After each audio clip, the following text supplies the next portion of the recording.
एक मौका, एक मंच, मंच पर बैठे हुए बहुत सारे चीर परिचित चेहरे और उनमें से एक चेहरा राहुल गांधी के एक असली सेनापति का, लेकिन साथ ही साथ इस देश के सबसे तेज इदारे के, मीडिया इदारे के एक संपादक भी वहां मौजूद थे।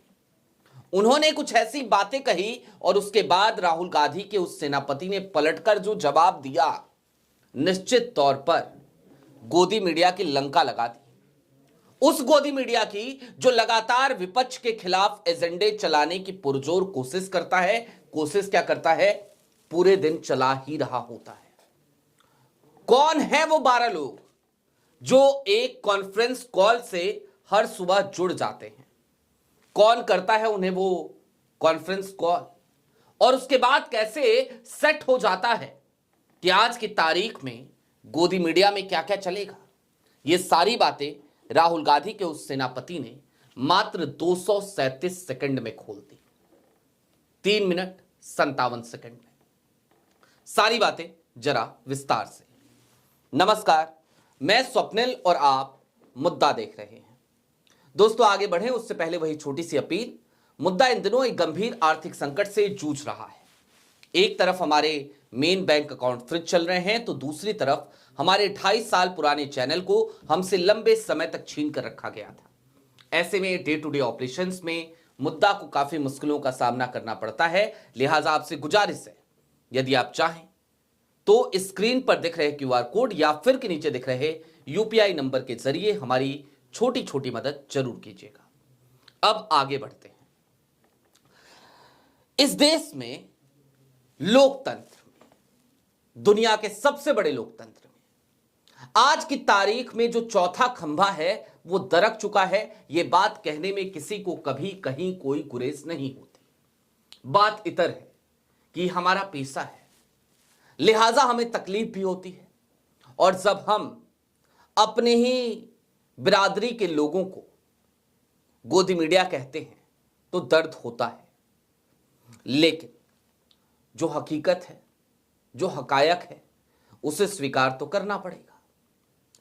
अब हुआ ये कि राजदीप सरदेसाई इस देश के एक नामचीन पत्रकार हैं, आप सब जानते हैं, टीवी टुडे ग्रुप के संपादक हैं। वो एक कार्यक्रम में थे और उनके साथ ही साथ उनके बगल में थे राहुल गांधी के बेहद भरोसेमंद पवन खेरा। सबने बोल लिया था, सतीश झा हो, पूर्णिमा जोशी हो, राजदीप सरदेसाई हो, सबकी बारी खत्म हो चुकी थी। अंतिम मौका था पवन खेरा के बोलने का। पवन खेरा ने बोला, मात्र 237 सेकंड तक ही बोला, यानी कि 3 मिनट 37 सेकंड तक बोला। और इस 3 मिनट 37 सेकंड में उन्होंने क्या क्या खुलासे कर दिए। राजदीप वहां पर हंसते हुए नजर आए, ठहाके लगाते हुए नजर आए, क्योंकि कोई और ऑप्शन नहीं था। और क्यों हुआ ये, मैं चाहता हूं पूरे 3 मिनट 57 सेकंड तो नहीं, लेकिन उसका एक छोटा सा हिस्सा, तकरीबन 120 सेकंड का, उस 237 सेकंड में से वो आपको सुनाया जाए। सुनिए जरा। राजदीप जी ने तो सारा ब्लेम ही जनता पर डाल दिया, बड़ा अच्छा लगा मुझे। जनता नहीं, पॉलिटिकल पार्टी, जनता, मीडिया के अलावा सब पर डाला। Purnima ji says that we are alive. भाई give us some evidence that you are alive. सबूत तो दीजिए जिंदा रहने का साहब। अपना डर तो जिंदा रखिए, आपका तो डर भी मर चुका है, तो आप कहां जिंदा है? हमें तो नहीं दिखते आप जिंदा, माफ कीजिएगा। Whether you died out of unemployment or you committed suicide, I don't know, but you are dead. It's a fact. Please face it. And we are grieving the death of media here. And the opposition, I'm sorry, has been widowed. हम तो वैधव्य झेल रहे हैं। आप बैठी हैं तो हिंदी भी थोड़ा बोल दूं। बिना मीडिया के ऑपोजिशन की हालत जो होती है वो अब हो रही है, आपको दिख रहा। चलिए भूल जाइए ऑपोजिशन को, forget us. Think of the democracy, think of your future, think of the generations which are yet to come. We have destroyed everything. And I'm sorry, you cannot exonerate yourself, Rajdeep. Not Rajdeep per se, but the media. आप सुबह से शाम तक एक माहौल बनाते हैं और सारे हमले विपक्ष पर करते हैं। फिर कहते हैं देखो देखो विपक्ष मर गया। अरे मारा तो आप ही ने है, हमको आप कवरेज नहीं देते। मैं रोज कुछ ना कुछ बोलने की आदत है तो बोलता रहता हूं। ये कहते हैं बीस्ट इन द जंगल। भाई the only beast in the jungle for the last 11 years has been a hiran, whatever his name is। तो एक मायावी हिरन घूम रहा है साहब प्राइम मिनिस्टर ऑफिस। वो इन सबको, सुबह मैंने सुना एक कॉन्फ्रेंस कॉल होती है, उसमें 12 लोग हैं, राजदीप उनमें नहीं है।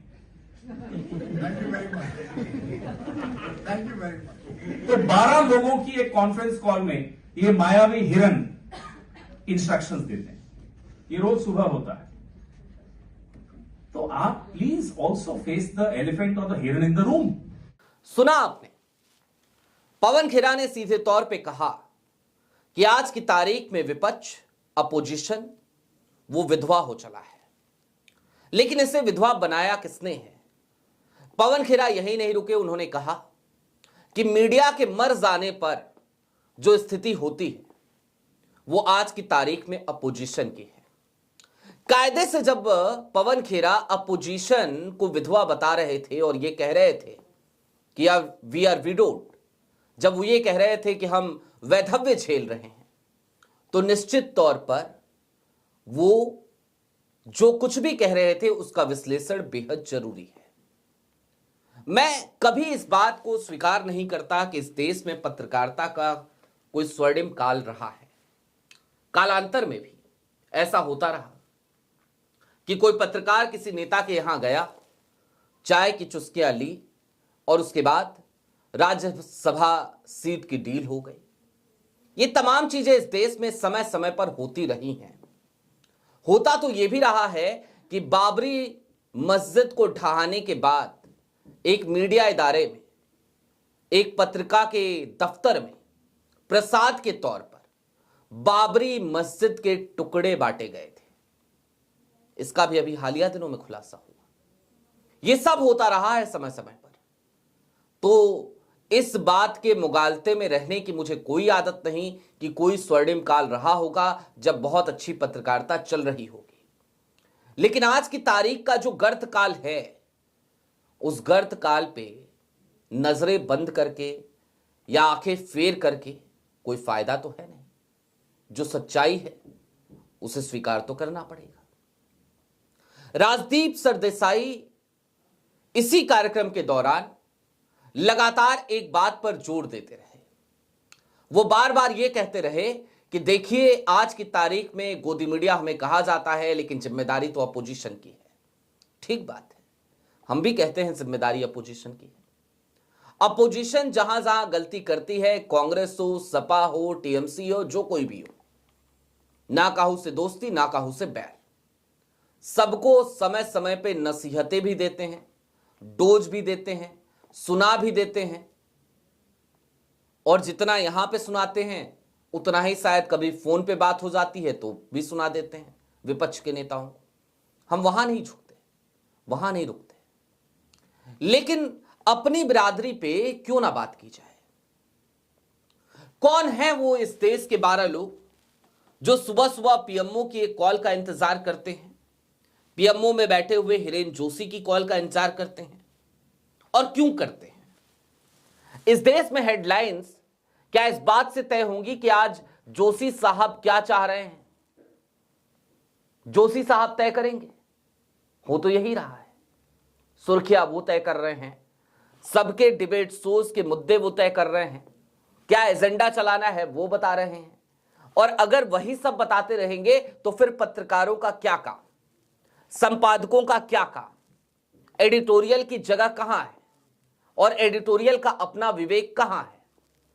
निश्चित तौर पर अपोजिशन को विधवा कहते हुए पवन खेरा ने एक करारा तमाचा आज की तारीख में इस देश के उन पत्रकारों के गाल पर जड़ा है जो पत्रकार निश्चित तौर पर पत्रकारिता तो नहीं कर रहे, बाकी जो कर रहे हैं वो आप सब देख रहे हैं, जान रहे हैं। इस देश में आज की तारीख में एयरपोर्ट्स अगर वो बस स्टेशन जैसा मंजर पेश कर रहे हैं, किसी दूर दराज के रेलवे स्टेशन सा मंजर पेश कर रहे हैं, तो उसके पीछे सबसे बड़ी जिम्मेदारी, सबसे बड़ी जवाबदेही किसकी है? जवाब है इस देश की मीडिया की। इस देश के किसी सुदूर कोने में अगर कोई बच्ची भुखमरी से मर जाती है, अंतिम शब्द उसकी जबान पर भात होता है। यह झारखंड का मामला है और आज की खबर नहीं है, तकरीबन 2 साल पुरानी खबर है। तो इसके पीछे जिम्मेदार जवाबदेह मीडिया है, क्योंकि हमने सवाल पूछना बंद कर दिया, या फिर यूं कहिए कि हमारे अंदर वो कुव्वत नहीं बची कि हम सरकारों से, सत्ता से सवाल पूछें। और जैसे ही इस देश की मेन स्ट्रीम मीडिया ने, जिसे आज की तारीख में गोदी मीडिया कहा जाता है, गोदी मीडिया कहने पर राजदीप सरदेसाई जैसे पत्रकार चढ़ जाते हैं। मैं राजदीप की बड़ी इज्जत करता हूं, लेकिन एक दिक्कत है, राजदीप अच्छे पत्रकार हैं, राजदीप आज भी पत्रकारिता धर्म को निभाते हैं, लेकिन राजदीप फिर भी अपनी नौकरी बचाने के लिए एक बैलेंसवादी पत्रकारिता करते हुए नजर आते हैं। और ये जो बैलेंसवाद है ना, आज की तारीख में इसकी कोई जगह बची नहीं है। आज की तारीख में तो आर या पार की लड़ाई हो चली है, यानी कि खुलकर बोलिए, खुलकर सवाल पूछिए, क्योंकि अगर नहीं पूछेंगे तो निश्चित तौर पर आज की तारीख में पत्रकारों की ये जो कौम है, इससे बुज़दिल कौम शायद ही इतिहास में कोई और हुई होगी, या फिर कि आने वाले भविष्य में कोई और कौम ऐसी पैदा होगी जिस तरीके की बुज़दिली आज की तारीख में न्यूज रूम्स में दिखती है, एडिटोरियल्स में दिखती है। चलते चलते बस एक बात कहूंगा, राहुल गांधी के उस सेनापति का ये दर्द समझिएगा। वो अगर आज की तारीख में विपक्ष को विधवा बोलने पर मजबूर है, तो निश्चित तौर पर यह बेहद शर्म की स्थिति है, बेहद शर्मसार करने वाली बात है उन तमाम पत्रकारों के लिए जो आज की तारीख में मेन स्ट्रीम मीडिया में बैठे हैं और पत्रकारिता का स्वांग रच रहे हैं।